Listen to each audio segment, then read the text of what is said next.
우리 앞뒤 좌우로 우리 인사 한번 합시다. 참 잘 오셨습니다. 한 번 더 합시다. 예수를 바라봅시다. 미세먼지 때문에 고생이 많죠.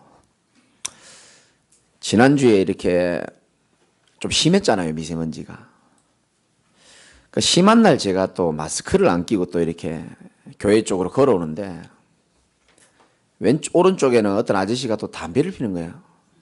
바람이 이쪽으로 불러다 보니까 미세먼지 있지, 또 담배 연기가 또 코에 들어오지. 약간 왼쪽으로 가니까 양복 입은 그 아저씨가 가방을 들고 정장을 딱 입은 채로 걸어가는데요, 무슨 부룩부룩 소리가 나는 거예요.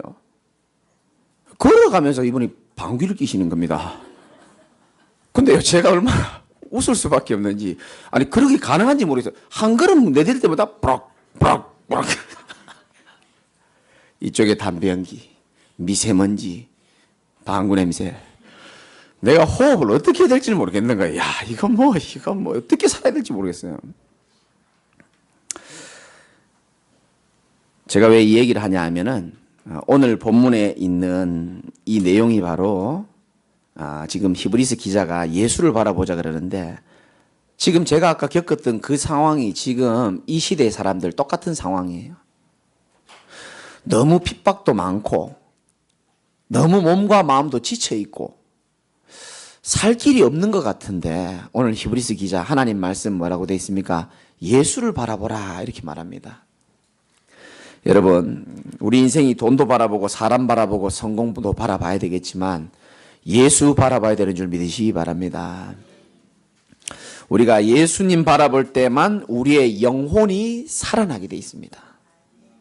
사람은 마음과 생각이 가장 중요한데요, 그 마음과 생각을 컨트롤할 수 있는 타워가 우리 영혼에 있습니다.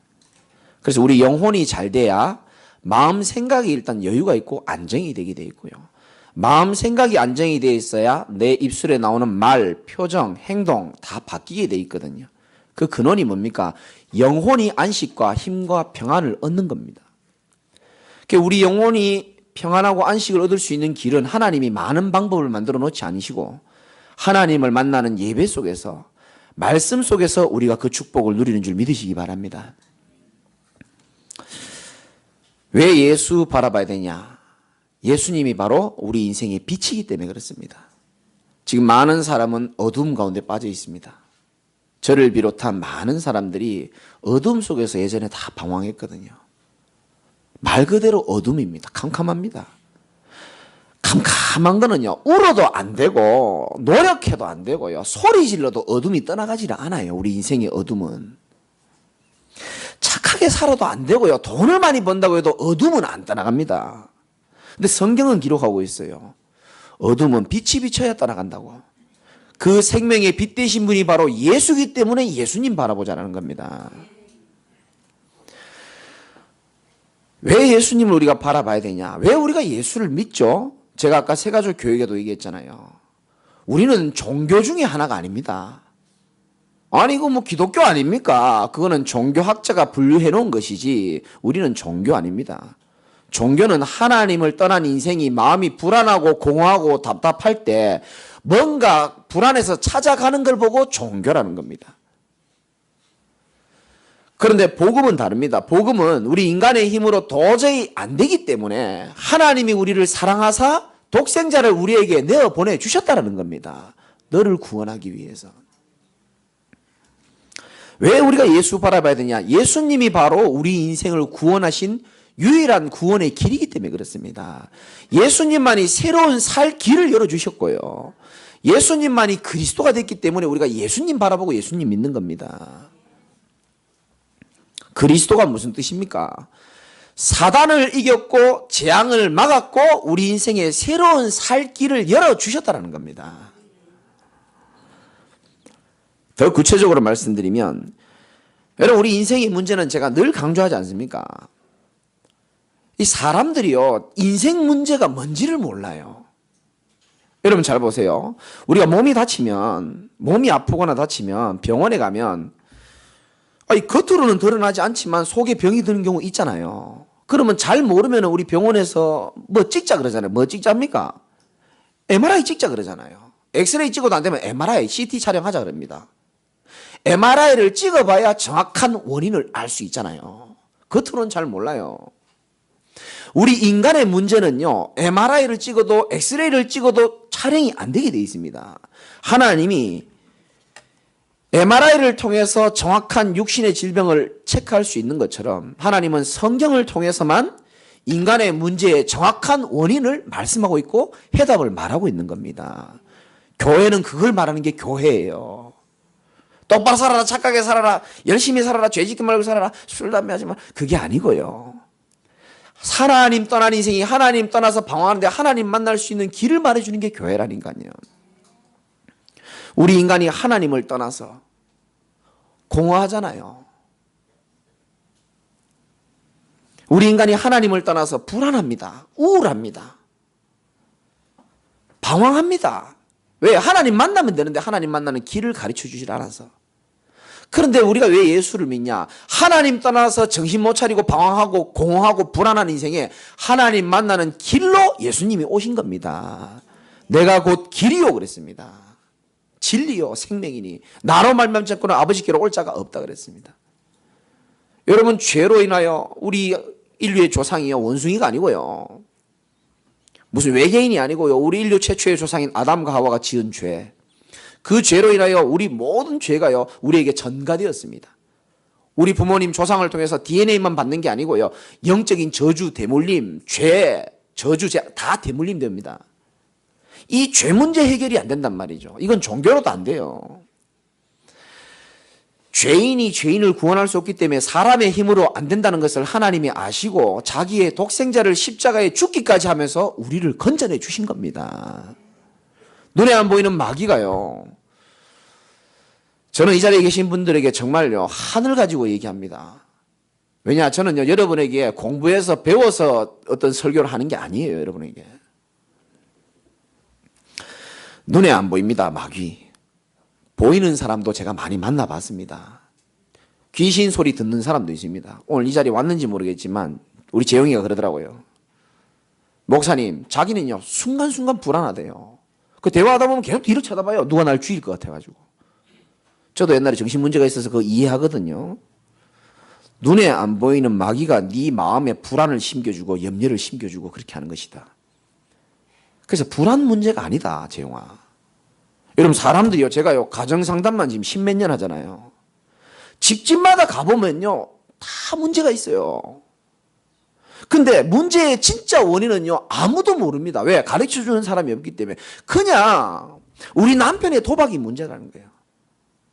우리 남편이 술이 문제라는 겁니다. 아니, 지금 마약이 문제고요, 지금 게임이 문제고요, 뭐 여러 가지 문제를 얘기합니다. 전부 다 눈에 보이는 것만 얘기합니다. 저는 여러분에게 분명히 하늘 가지고 말씀드립니다. 왜 인생이 이렇게 행복이 없고 왜 인생이 이렇게 시대가 발전하는데도 불구하고 공허하고 불안하고 안 좋은 일이 자꾸 일어나느냐. 멸망으로 끌고 가는 존재가요 우리 인생을 계속적으로 실패시키고 멸망시키는 존재가 있다니까요. 그걸 성경은 말하고 있습니다. 마귀. 정확한 원인을 말해주고 그 원인에 대한 해답을 말해주는 게 교회고 하나님 말씀입니다. 사실은.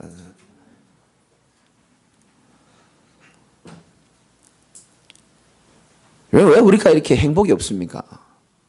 행복하려고 결혼하는데 죄송하지만 여러분이 통계를 보셔서 아시겠지만 행복하지 않은 가정이 거의 대부분입니다. 행복하고 싶어서 결혼하는데 이상하죠.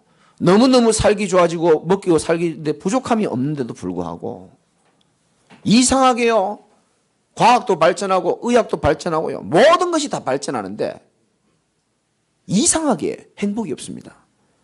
그걸요 과학자들이 모르고요 법관들이 모릅니다. 대통령이 몰라요. 침대가요 비싼 거는 3,500만 원 하더라고요. 우리 집에 있다는 뜻이 아니고요 들은 얘기로. 그런데 그 침대에 자는 사람이요 자기가 잠을 못 잔다고 고백하는 걸 들었습니다. 아무리 비싼 침대에 자도요 아무리 큰 집 좋은 차 타도 인간 하나님 떠나 있으면요 공허하고요 불안하고요 우울하고 방황하는 거는요 이 세상에 아무도 막을 수가 없는 겁니다. 그래서 인간이 그 공허함을 영적인 공허함이거든요. 그거 하나님 만나버리면 되는데 그 길을 말해주는 사람이 없기 때문에 방황하는 겁니다. 영적인 공허함을요, 육신적인 방법으로 자꾸 채워넣는 거예요. 그래서 술로 채워보는 겁니다. 도박으로 채워보는 거예요. 인기로 채워보는 겁니다. 남자, 여자로 채워보는 겁니다. 성공으로 채워보는 겁니다. 그래도 목마릅니다. 목말라요. 여러분, 하나님 만나지 않으면 절대 행복이 없습니다. 그러나 어떤 인생도 오늘 하나님 만나는 축복을 누리게 된다면 성경의 약속의 근거로 시작해서 행복이 시작될 줄 믿으시기 바랍니다. 새 생명이 태어나는 거예요. 저는요, 진짜 가슴에 한이 있어요. 우리 가문을 봐도 그렇고요. 개인이요, 하나님 떠난 문제로요, 영적 문제입니다, 이거. 정신 문제가 아니고 영적 문제. 하나님 떠난 데서 온 거예요. 술 문제가 아니고 영적 문제입니다. 하나님 떠나서 온 문제입니다. 개인이 무너지니까요, 어떻게 합니까? 무너진 사람끼리 또 합체한단 말이에요. 그리고 행복하기 어렵잖아요. 그래서 많은 사람들이 쓰는 말 제가 자주 얘기하잖아요. 왜 인간은 혼자 있으면 해보이소 외롭고, 왜 인간은 혼자 있으면 이렇게 외롭고 함께 있으면 빡치는가. 참 누가 지어낸 말인지 모르겠지만 참 잘 본 것 같아요. 같이 있어서 빡치니까 그 속에서 죄송하지만 후대들은요, 많은 상처를 받습니다. 그럼 그 후대들이요, 자라면서 말은 안 하지만 마음에요, 그걸 빨리 피하고 싶은 마음이 있단 말이에요. 제가 그랬어요, 예전에. 그러다 보면 뭘 선택하느냐? 제일 빨리 그거를 합법적으로 탈출할 수 있는 방법이 결혼입니다. 그래서 결혼하면 어떻게 됩니까? 그 사람이 내 인생의 모든 것을 알아주고 이해해주고 다 그런 기대로 다 만납니다. 근데 만나보니까 별거 없잖아요. 솔직히 보니까. 그 또 한계가 또 오기 시작하는 겁니다. 이게 사회 문제로 번지고 후대 문제가 국가 문제로 번지고. 정치인들은 잘못 없어요. 왜 잘못 없냐? 정치인들은 세상 바꿀 수 있는 힘과 답이 없습니다. 그 사람들은 그냥 그래 살다 가는 거고요. 하나님이 교회를 세우신 이유, 여러분들을 만나게 하신 이유는 뭐냐? 여러분, 교회는요, 다른 건 말하면 안 되고요.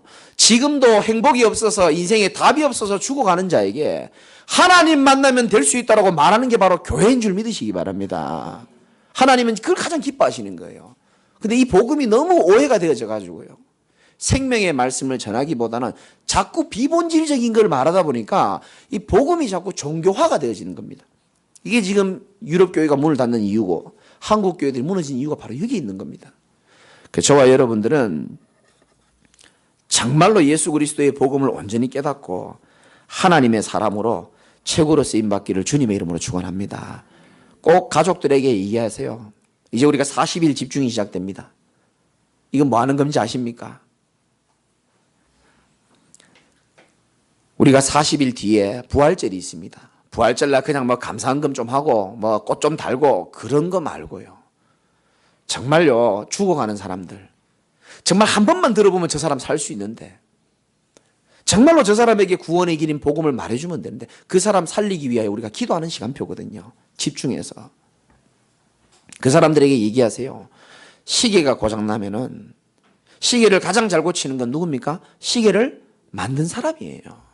차가 고장나면 그 차를 가장 잘 고칠 수 있는 사람은 차 만든 사람이 제일 잘 고치십니다. 인간이 고장나면 어떻게 됩니까? 인간을 만드신 하나님께로 돌아가야 되는 줄 믿으시기 바랍니다. 인간 사용 설명서는요, 어디에도 안 나와 있습니다. 성경에만 정확하게 나와 있어요. 저는 진짜입니다. 예전에는요, 교회 오래 다녀도요, 자꾸 열심히 살아라, 똑바로 살아라, 사랑해라, 청소해라, 봉사해라, 그런 거는 많이 들었는데 내 인생의 해답을 사실 못 들었거든요. 저는 정말 충격적으로 들었습니다. 우리 인간이 어떤 존재인지를 제가 들었습니다. 인간이요, 개나 돼지나 소랑 다른 존재라는 말을 듣는 순간요, 그래 맞다. 인간을 영적인 존재라 그러더라고요. 인간만 영적 존재입니다. 사람만 하나님께 예배드릴 수 있습니다. 맞죠, 그죠? 사람만 예배드릴 수, 아무리 구제역이 떠더라도요, 송아지들이요, 우리 하나님께 모여서 예배드리자, 기도하자, 이런 일이 없어요. 짐승에게는 영혼을 안 줬기 때문에 하나님을 찾을 수가 없습니다. 사람만 유일하게 하나님과 교제가 가능하고요, 하나님으로 인하여 기뻐할 수 있고요, 사람만 그렇게 하나님 만든 겁니다. 그래서 사람은 짐승이랑 달라요. 다시 말씀드립니다. 짐승은 여러분 아시잖아요. 짐승은 그냥 잠 잘 자고 사료 제때 주고 좀 놀아주면 짐승은 행복해합니다. 사람은요, 잠 잘 자고 누가 좀 놀아준다고 밥 제때 먹는다고 행복한 존재를 하나님 그래 안 만들고요. 반드시 행복의 근원이신 하나님이랑 함께 할 때만 행복하도록 그렇게 디자인이 처음부터 된 겁니다. 그런데 왜 사람들이 방황하느냐? 이 하나님이 만든 법칙을 깨버린 겁니다. 하나님 필요 없다는 겁니다. 내 힘으로 할 수 있어. 내 능력이면 돼. 저도 그랬으니까요.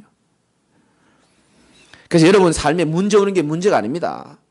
정말 그 문제를 통해서요, 하나님 품속으로 다시 돌아오라는 하나님의 사랑의 메시지입니다, 사실은. 더 이상 고생하지 말고 하나님 품으로 들어오라는 사인이에요. 그 사인을 받고 여러분이 이 자리에 있는 줄 믿으시기 바랍니다. 참 안타깝죠. 많은 사람들이요, 인생이 어디에서 왔는지도 모르고요, 인생이 어디로 가는 줄도 모릅니다. 그냥 살아야 되니까 살고요. 왜 살아야 되는지도 모르고요. 먹어야 되니까 먹고요. 이왕 사는 거 좀 잘 살아야 되고 과거에 가난하고 상처 많이 받았으니까 조금 더 잘 먹고 잘 살면 되는 줄 압니다. 그래서 불신자들은 조금 뭐 가지고 있고 조금 뭐 잘 살고 차 좀 좋은 거 타면요, 지가 잘난 줄 알아요. 영적으로는 완전 거지입니다. 영적으로는 늘 공허하고 방황하고요. 그래서 연예인들이 다 가지고 있는데도요, 다 마약합니다. 왜? 안 채워져요. 하나님 아니고서는. 제가 가끔 표현을 하잖아요. 저는 불신자들 쳐다보면요, 그냥 그런 생각이 들어요. 진짜 그 멸망의 KTX를 타고 가는 것 같아요. 이 기차가요, 이 멸망의 기차로 지금 막 지치폭폭 달리고 있습니다. 그 안에서 어떤 사람은 열심히 공부하고요. 그 안에서 어떤 사람은요, 노세 젊어서 노세 쾌락을 따라가고요. 그 안에서 어떤 사람은 고상하게 품위 있게 살고요. 그 안에서 이 기차가요, 어디로 가는지를 몰라요. 진짜입니다. 멸망으로 향해서 달려가고 있습니다. 어느 날 이 기차 멈추는 날 아무도 같이 내려줄 사람도 없고요.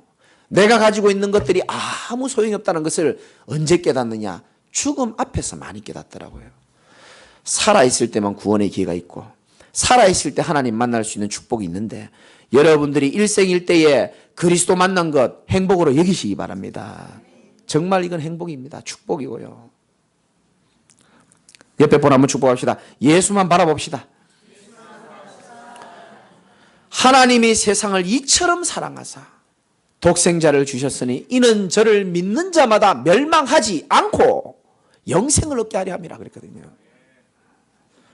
요한복음 14장 27절에 보면 그런 말씀이 있습니다. 평안을 너희에게 끼치노니 곧 나의 평안을 너희에게 주노라. 내가 너희에게 주는 것은 세상이 주는 것과 같지 아니하니라. 너희는 마음에 근심하지도 말고 두려워하지도 말아라. 다릅니다. 세상에 주는 것은 평안함은 없습니다. 마귀는 우리에게 평안을 못 줘요. 하나님만 평안을 줄 수 있어요. 마귀는 평안을 못 주기 때문에 자꾸 편안만 줍니다. 편안하게 살아. 뭐하라 교회에 아침 일찍까지 편안하게 누워 자지. 여러분, 교회 안 오고 늦게까지 잠자면 몸 편안합니다. 그러나 그 영혼은 평안하지 않아요. 그 영혼이 살 수 있는 길은 하나님의 말씀을 들어야 살아가는 줄 믿으시기 바랍니다. 우리가 육신의 밥을 먹어야 육신적으로 힘을 얻듯이요, 하나님의 말씀 들어야 영적으로 힘을 얻게 되는 겁니다. 12장 1절 한번 읽어볼까요? 우리 오늘 본문 히브리서 12장 1절 다 같이 한번 읽어봅시다. 시작. 이러므로 우리에게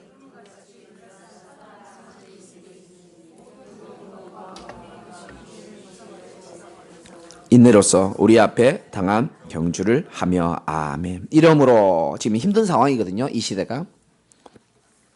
우리에게 구름같이 허다한 증인들이 있으니. 우리 교회도 다 증인들 아닙니까? 우리 빨간머리에서 지금 주황머리로 바뀌었는데, 이분도요, 한때는요, 진짜 인생에 답이 없어가지고요, 자살하려고 한강물에 3번이나 뛰어들려고 그러고요. 지금 대부분 그런 사람들입니다. 소망이 없어가요, 신병, 무병이 와가지고요, 해결이 안 돼가지고요, 몸이 아프고요, 이름도 없이 고통당하고, 그 속에서 전부 다 복음을 만나고요.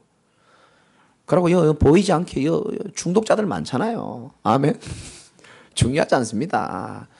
얼마나 복음의 능력이 대단합니까? 저를 비롯해서요, 진짜요, 보이지 않게 많은 것에 중독돼가지고. 근데 저는 이해합니다. 하나님을 떠난 사람은요, 그 공허함을 뭔가 집착을 해야 버틸 수가 있거든요. 그래서 저는 영적으로는 이해합니다.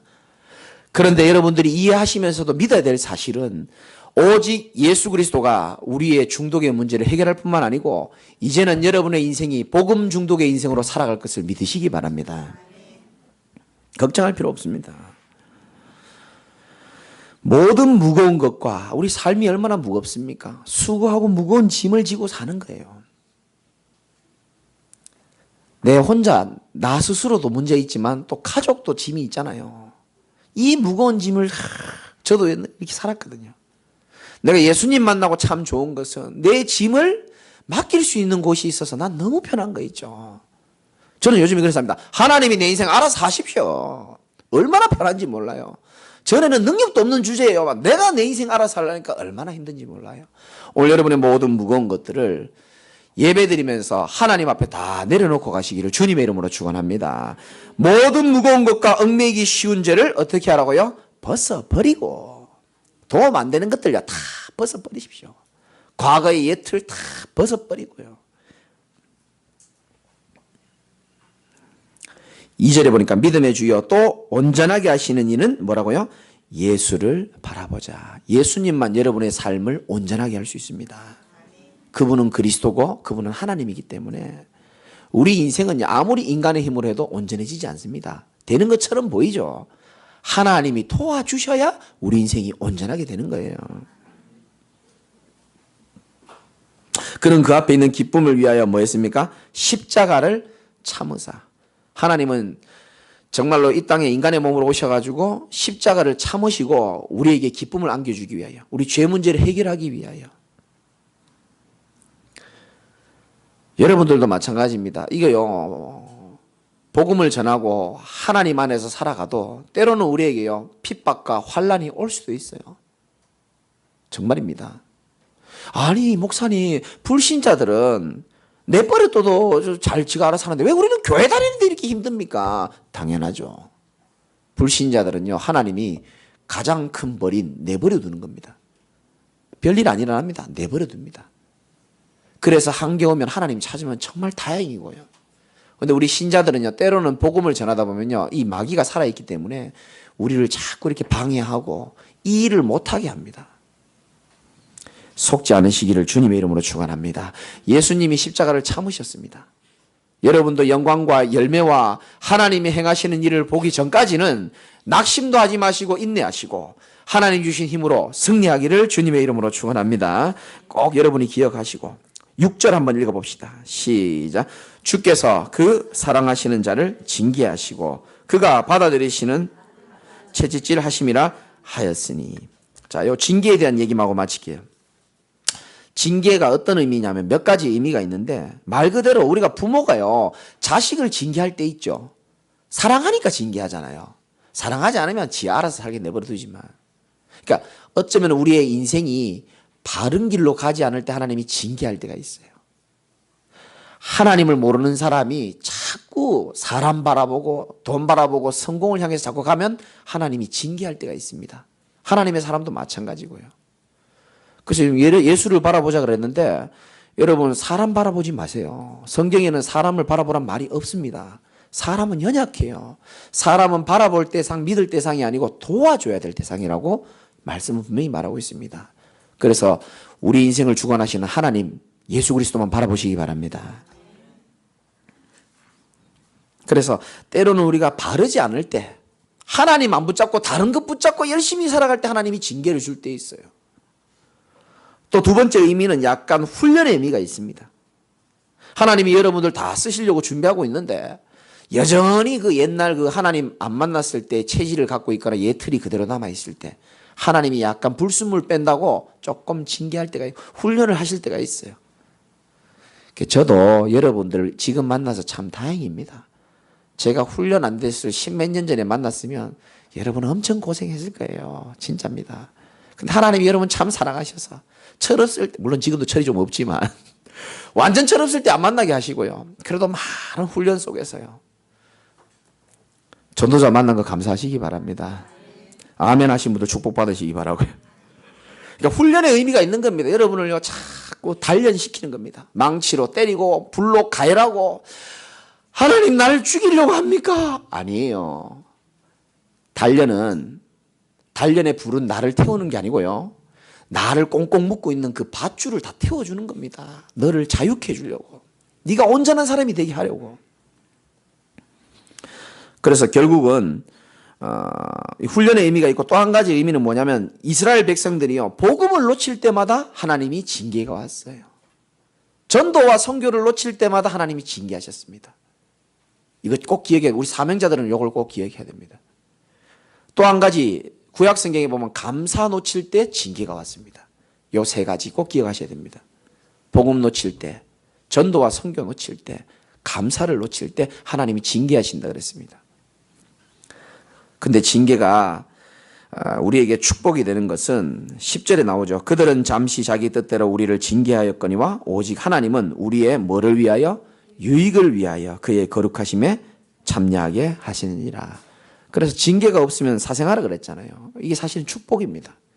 여러분에게 고난처럼 보이죠. 지금 와 있는 여러분의 염려 그리고 스트레스 여러 가지, 사실은 그게요, 육신적인 눈으로 보면요 굉장히요 암담하고요 한계일지도 모릅니다. 그러나 영적인 눈으로 보면 하나님이 나를 사랑하시는 증거요 징계입니다. 더 큰 축복을 받게 해주시려고. 지금의 삶보다 정말 하나님과 함께, 이때까지는 하나님과 함께 하면서 기도하면서 안 살았는데 정말 하나님과 함께하는 축복을 누리게 해주려고 자꾸 글로 몰아가시는 겁니다. 사랑의 회초리입니다, 사실은. 그래서 징계는 다 축복이라 그랬습니다. 11절에 보니까 무릇 징계가 당시에는 즐거워 보이지 않고, 그렇죠, 즐거워 보이지 않습니다. 언제쯤 이 징계가 끝났으면 좋겠을까? 슬퍼 보이나 후에 그로 말미암아 연단받는 자들은 뭐를 맺는다고요? 의와 평강의 열매를 맺느니라. 아멘. 이 언약을 여러분이 꼭 붙잡으시기 바랍니다. 올 한 해 하나님이 행하시는 일 속에서 의와 평강과 열매를 반드시 맺어질 겁니다. 그리고 12절, 그러므로 피곤한 손과 연약한 무릎을 일으켜 세우고, 하나님이 연단 후에 우리의 인생을 바꾸실 것이기 때문에 그러므로 연약한 피곤한 손과 연약한 무릎을 이렇게 세우고 너희 발을 위하여 저는 다리도 똑바로 하고 고침받고 제대로 힘있게 걸어라, 이 뜻입니다. 사실은 새롭게 시작하기를 주님의 이름으로 축원합니다. 지금의 환경이 전부 다가 아니에요. 여러분, 우리 문제를 쳐다볼 때요, 그 문제만 딱 쳐다보면요 앞이 안 보입니다. 요 문제 배후에 하나님의 선한 계획이 있다는 사실을 꼭 믿으셔야 되는 겁니다. 정말 선한 계획이 있어요. 그래서 문제는 축복입니다. 아멘 안 할 줄 알고 있지만 제가 따라합시다. 문제는 축복이다. 아멘. 그 문제가 축복이에요. 저는 이 세상의 모든 문제 속에서 나는요, 그게요 전부 다 내게는 기회가 됐습니다. 진짜 그거 다 간증하려고 그러면 여러분 오늘 집에 못 갑니다. 정말 축복이에요. 하나님의 선한 계획을 믿으시기를 주님의 이름으로 축원합니다. 결론입니다.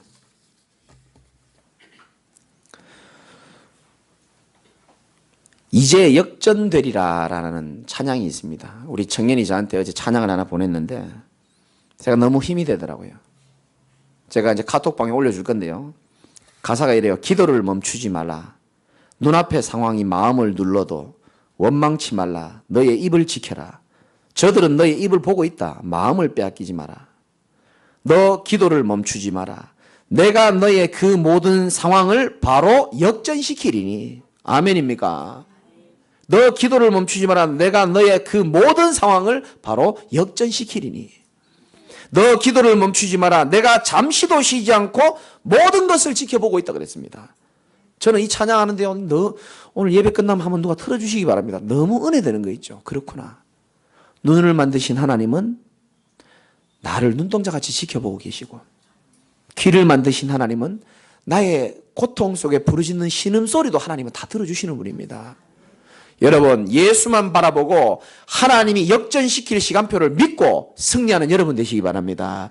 아무도 우리 인생을 바꿀 수 없어요. 그러나 단 한 분, 예수 그리스도는 제 인생을 바꿨고요, 여러분의 인생을 바꿀 수 있는 충분한 능력을 가진 분인 줄 믿으시기 바라고요. 이제 집중의 시간표입니다. 아주 우리 교회 중요한 시간표입니다. 예수께 집중하고 말씀과 기도와 전도에 딱 집중하시기 바라고요. 어떤 핍박에도 굴하지 않고 주님 바라보시기 바라고, 어떻게 보면요, 예수를 바라본다는 말은 어떤 상황이라도 하나님이 함께 계심을 믿고 기도를 멈추지 않는 게, 그게 바로 예수를 바라보는 겁니다. 그래서 저와 여러분 인생이 정말로 복음 안에서 새롭게 재창조되시기를 주님의 이름으로 축원을 드립니다. 제가 기도하겠습니다. 하나님, 고맙고 감사합니다.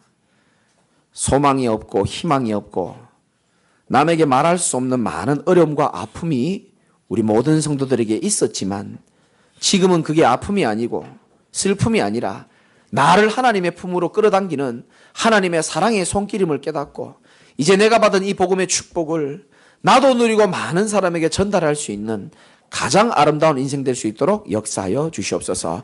이제 하나님, 집중의 시간표에 맞춰서 사람 바라보지 않고 문제만 바라보는 것이 아니고 내 인생을 바꿀 수 있는 예수 그리스도를 바라보는 인생 될 수 있도록 성령께서 은혜를 더하여 주옵소서. 감사를 드리며 살아계신 예수 그리스도 이름으로 기도드리옵나이다. 아멘.